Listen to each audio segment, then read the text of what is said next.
In this video, we'll try to understand what exactly is anti-forgery token in MVC. Anti-forgery token is used to prevent a deadly attack called as CSRF. CSRF stands for cross-site request forgery.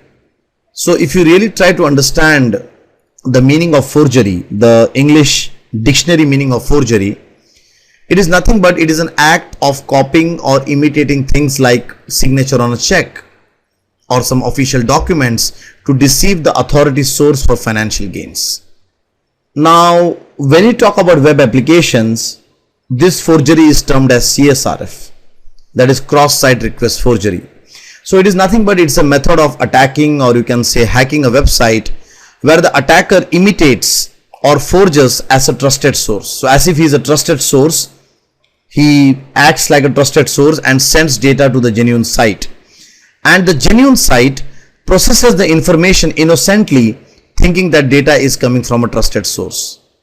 For example, you can see that above I have a very simple application, and this is a bank application which helps you to transfer money.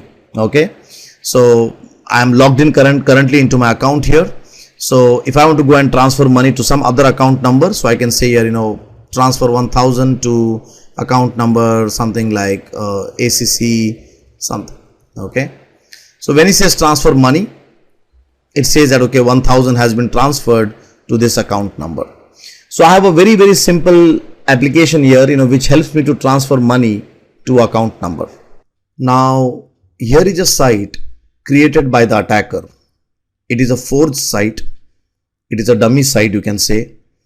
Now this site from outside looks like a gaming site. It looks like it's as if that it is for playing games, but internally this site is deadly.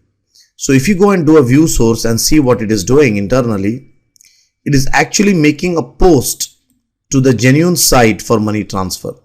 So you can see that internally when you go and if you go and click on this play the ultimate game, it is actually making a post to the genuine site to do a transfer. And you can see that there are two hidden fields here. One is for the amount and one is for the account, right? So in case, if some user comes in here and if he clicks on this play the ultimate game, internally it does a money transfer. So the attacker can send this link to the genuine user in an email, like probably with the title saying play this awesome game or something, and the genuine user will fall trap to this. So how do we prevent this problem? What is the solution for this? The solution for this is that we need to identify if the request is coming from a genuine source or not. So for that, here is the proposed solution, and let us see then later how we can go and implement this by using MVC. So the end user makes a request to the server for the screen, right? So the first request comes to get the UI, that bank transfer UI.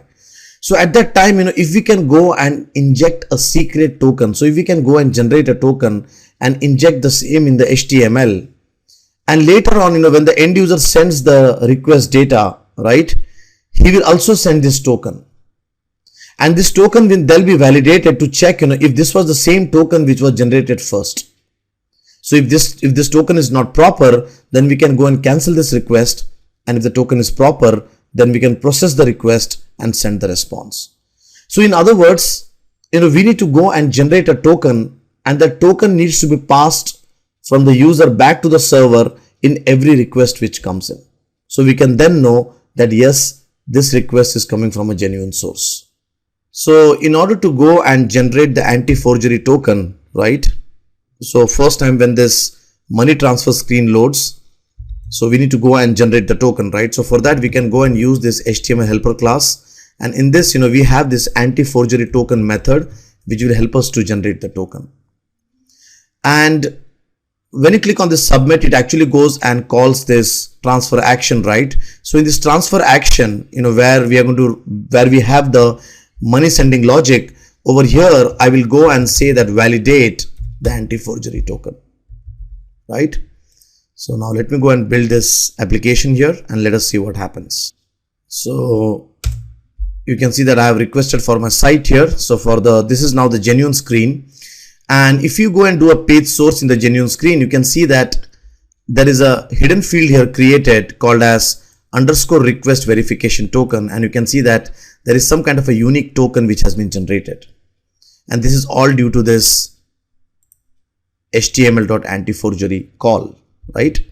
So now if the genuine site makes a call, so if I go and make a call from here, it works.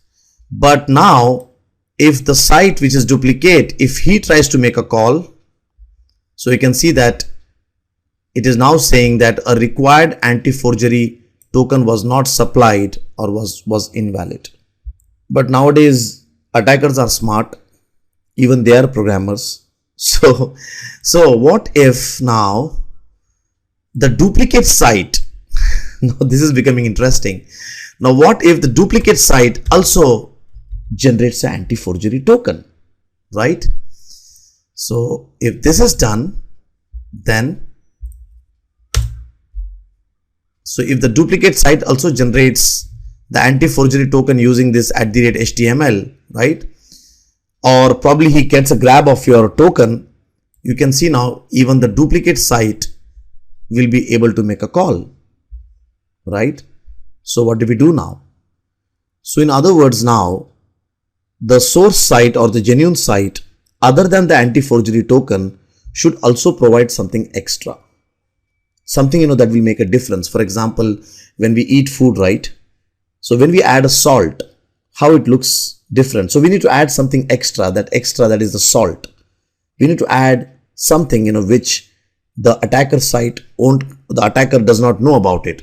So for that, what we have to do is when we generate this anti-forgery token here, I will go and put a salt. So I will say here, addition to the token, use this salt to generate the key. So I'll say this is the secret key. Okay, secret key 1, 2, 3. And this key I also need to provide over here in this attribute. So over here I'll say salt is equal to secret 1, 2, 3.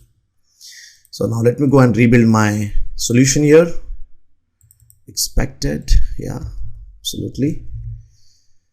So there I go, I rebuild my solution. So now let us see what happens. So if now this attacker site tries to make a submit, you can see that it is giving the error. If I go to my genuine site here now,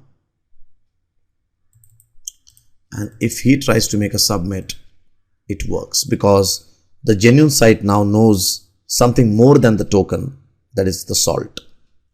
So let us quickly revise what we have learned from this video. First thing, CSRF is an attack wherein the attacker forges as if he is a genuine site and sends information. Anti-forgery token helps us to prevent CSRF attack. And in order to make your CSRF attack foolproof, use a salt. So I hope that you enjoyed this video. Thank you so much.